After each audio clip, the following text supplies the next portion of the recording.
responding to disaster.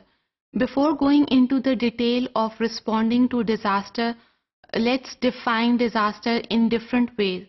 For a layman people, disaster is an event that occurs suddenly. So this is something shock for the people.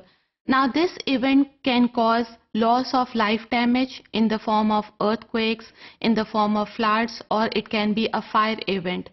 Now this is not only related to the loss of life damage, but it can also be related to the hardships. For example, failure of business if any one of the family member is suffering from severe illness. So again, this is a disaster. Now, according to International Red Crescent Societies, disaster is defined as a sudden, overwhelming and unforeseen event. Now, disaster response is the second phase of the disaster management cycle. It includes warning and evacuation, search and rescue, immediate assistance, because in disasters such as in earthquake, flood, immediate assistance is required. And after treating the earthquake and flood, again the continuing assistance is required. So here we have to assess the damage that is caused by the disaster. For example, if the problem is caused by the earthquake, then we have to calculate the intensity of the earthquake.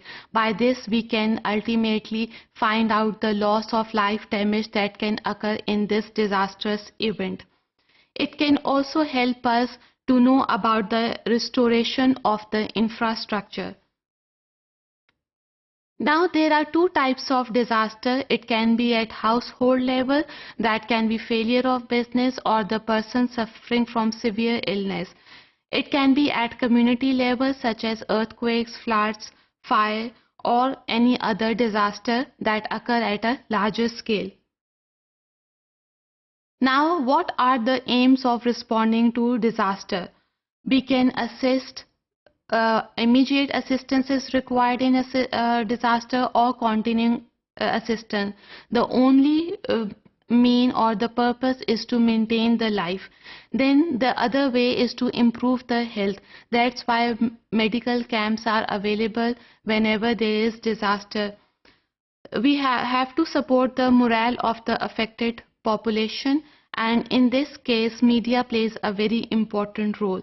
Then limited aid should be there regarding the transport of the refugees, food and shelter, then semi-permanent camps for where refugees stay for some time period.